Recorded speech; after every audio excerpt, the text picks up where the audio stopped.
एक एंजाइम चाहिए होता है, उस एंजाइम का नाम होता है ट्रांसपोजेज, जिसमें मोस्ट ऑफ द केसेस में ये ट्रांसपोजेज के लिए खुद से ही कोड करते हैं, यानी कि इनके पास वो सीक्वेंस प्रेजेंट होती है जो ट्रांसपोजेज एंजाइम की फॉर्मेशन के लिए नेसेसरी है। ऐसे एलिमेंट जिनके पास अपनी मशीनरी यानी कि ट्रांसपोजेज एंजाइम प्रेजेंट होता है जो उसका क्लीवेज कराएगा एंड टारगेट सीक्वेंस के अंदर, टारगेट डीएनए के अंदर उसका इंसर्शन कराएगा, उनको ऑटोनोमस ट्रांसपोजोन्स कहते हैं। हम ऑलरेडी डिस्कस कर चुके हैं इस बारे में। और जिनको बाहर से चाहिए होता है उनको हम लोग नॉन ऑटोनोमस कहते हैं। दो हमारे पास मेथड होते हैं ट्रांसपोजिशन के लिए, cut and paste method, copy and paste method.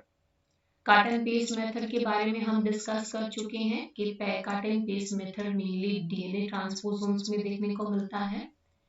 Besides this, we also discuss about the copy and paste mechanism, जिसमें हमने देखा कि किस तरीके से जो हमारे पास सीक्वेंस प्रेजेंट होती है, डीएनए सीक्वेंस, उसमें से पहले कॉपी होता है, कॉपी करने के लिए आरएनए इंटरमीडिएट की फॉर्मेशन होती है एंड देन टारगेट डीएनए में इंसर्शन हो जाता है। इस तरीके का मैकेनिज्म रेट्रो ट्रांसपोजोन्स में देखने को मिलता है। आज हम बात करने वाले हैं बैक्टीरियल ट्रांसपोजोन्स के बारे में कि बैक्टीरिया में किस तरीके के ट्रांसपोजोन्स देखने को मिलते हैं।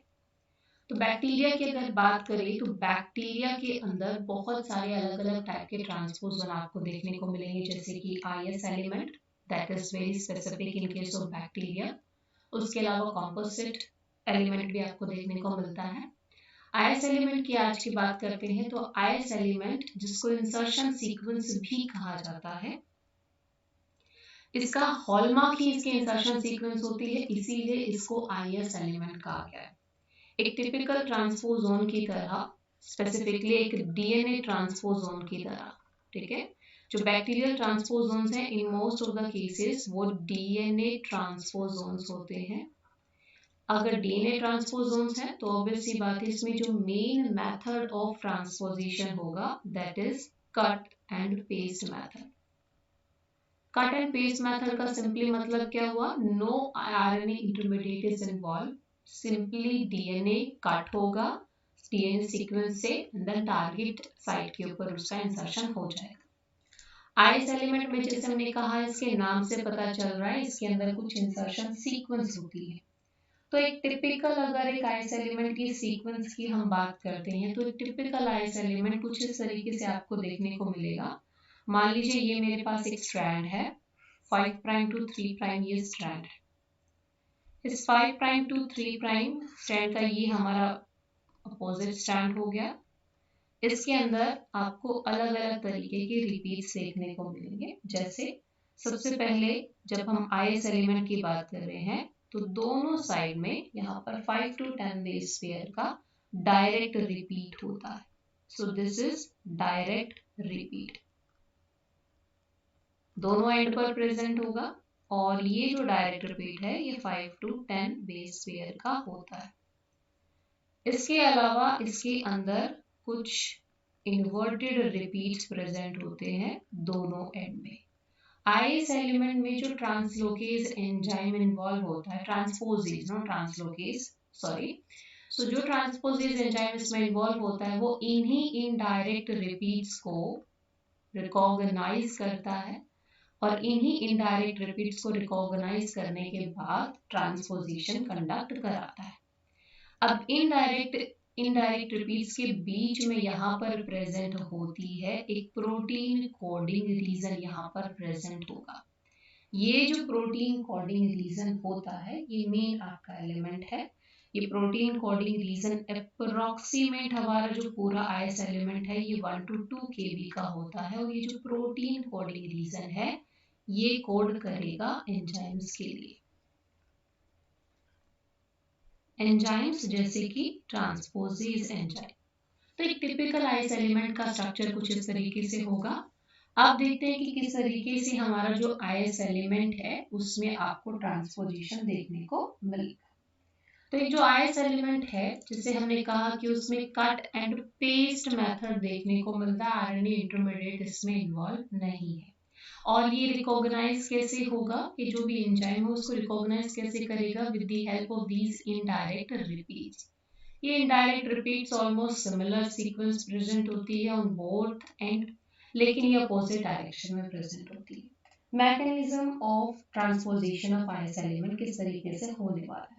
तो जब भी ट्रांसपोजिशन की बात करें कि सो बैक्टीरियल आईएस एलिमेंट, तो यहाँ पर कट एंड पेस्ट मेथड है, या हम दूसरे वर्ड में कहें ये एक कंजर्वेटिव मेथड है।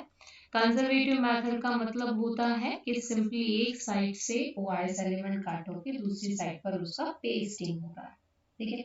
ट्रांसपोजेस एंजाइम चाहिए होगा which is encoded by the IS element, और ये जो ट्रांसपोजेस एंजाइम है इस आईएस एलिमेंट में पहले हमारे पास कुछ सीक्वेंस प्रेजेंट है, इसमें हम देखते हैं पहले हमारे पास कुछ सीक्वेंस है, वहां पर क्या करेगा? स्टिकी एंड्स बना देगा, ठीक है। तो कैसे एंड देखने को मिलेंगे? दो तरीके के एंड बनेंगे, पहला ब्लंट एंड बनेंगे डोनर डीएनए के अंदर, एंड स्टिकी और स्टैगर्ड एंड बनेंगे टारगेट डीएनए, ठीक है। हमारे पास दो डीएनए सीक्वेंस है, ठीक है। पहले हमारे पास टारगेट डीएनए और टारगेट डीएनए में इंसर्शन होने वाला है, और हमारे पास डोनर डीएनए। तो जो डोनर डीएनए है, डोनर डीएनए के अंदर जो एंड बनते हैं दैट इज ब्लंट एंड, ठीक है। कैसा एंड बनेगा? ब्लंट एंड बनेगा।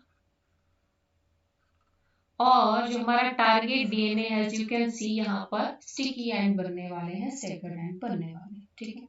ट्रांसपोजेस यहाँ पर लाइगेशन भी कंडक्ट कराता है, लेकिन लाइगेशन के टाइम पे जब टारगेट साइट पर वो लाइगेशन कराएगा तो 5 prime single stranded end of target DNA में लाइगेशन होगा।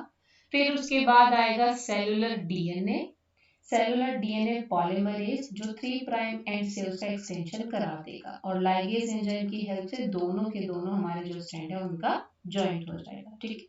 तो इस प्रोसेस से हमें क्या मिलता है? इस प्रोसेस से हमें यहाँ पर कट एंड पेस्ट मेथड में ट्रांसपोजिशन देखने को मिलेगा, ठीक है। वापस से मैं रिपीट कर रही हूँ, मैंने क्या कहा कि डोनर डीएनए है, उस डोनर डीएनए में ब्लंट एंड क्रिएट होंगे with the help of the enzyme transposase, ठीक है। ट्रांसपोजेस एंजाइम की वजह से ब्लंट एंड बने, उसका क्लीवेज हुआ।